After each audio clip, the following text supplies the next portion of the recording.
Okay, so I have now knit the heel all the way, and I now have 12 stitches on each needle. So now it is time to Kitchener. I'm going to try to show you how to Kitchener without making a complete mess of it. This camera angle is odd. I got to figure out a better way to do these tutorials. So you're going to need to cut your yarn in order to do the Kitchener, and what I like to do to make sure that I have enough is I kind of go 1, 2, 3 or so, and then I'll cut it. I have more than enough here. Probably could have done with maybe 2/3 of this, but that's just the way I cut it. And then you're going to need a darning needle. This was one that came in a chibi set.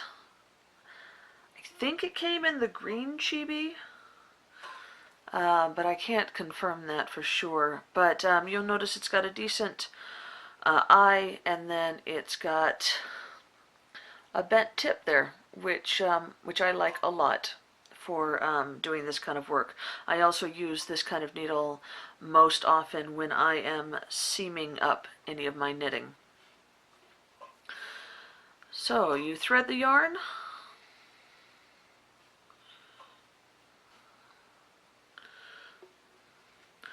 and then you first have to do your setup row. Kitchnering is kind of fiddly and a lot of people hate it. I don't have any animosity towards it, but I will admit that it took me a long time before I got it in my brain enough to not need to refer to the instructions every time I went to do a heel. I have seen several people who have got little stitch markers that have the Kitchener stitch on it, or little wood plaques that they keep in their knitting bags. And I would suggest, if you're new to Kitchnering, doing something like that, or even just the lady that taught me how to Kitchener, she wrote it down on a really bright neon 3x5 card, and I carried that card around with me in my sock bag until I got it committed to memory. And because it's odd, and you just kind of have to get used to it. You first have to start out with the. Oh, let me say this.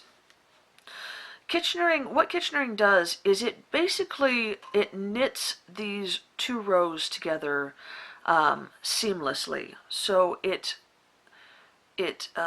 imitates the knit stitch that you're making when you're knitting yarn. However, it just does it seamlessly, so you don't see the seam anymore. And so you have to start out with a. You're going to work each stitch twice. Because that's how it works, and you have to start out with a setup row, or a setup row for these first stitches, and that is to take your needle, go in through the first stitch on the first needle as if you were purling, and pull. And then on the second needle, you go in through that first stitch as if you were knitting. Just like that, and pull it through. And that is the setup row, and then everything else is the same from here on out. So, what you're going to do for the rest of the rows is you're going to go into the first stitch on the front needle, the first stitch as if to knit, slip it off, and then the second stitch as if to purl. So you go in as if to knit, slip it off, and then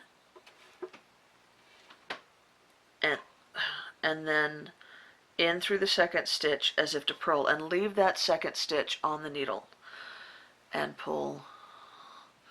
And you want to pull it snug, but not too snug. It will end up making your stitches look wonky if you pull it too tightly, but you don't want to leave it loose, otherwise they look like just really loose stitches. Now for the back row, you work the first needle and then the second needle and the first needle and the second needle. So on the second needle you're going to go in through that first stitch as if to purl, slip it off, and through that second stitch as if to knit, and leave it on and pull that tight.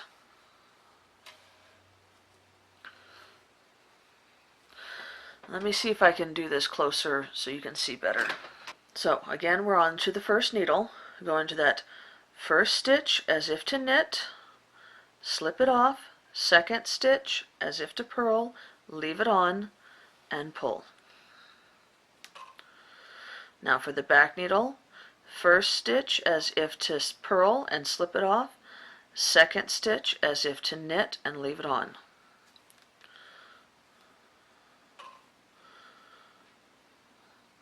Okay. And again, first stitch as if to knit and slip it off, second stitch as if to purl and leave it on. Back needle, first stitch as if to purl, slip it off, second stitch as if to knit and leave it on.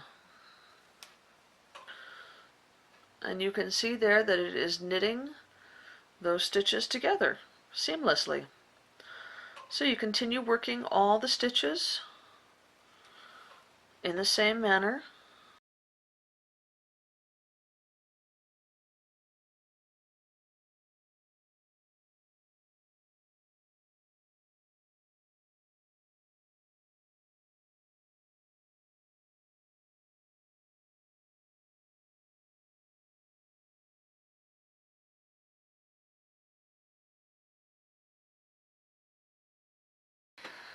And then when you get to those final two stitches, you work the first stitch, or first needle, as if to knit and slip it off, second needle as if to purl and slip it off, and pull that, and there you go. A Kitchner heel. Perfect stitches. And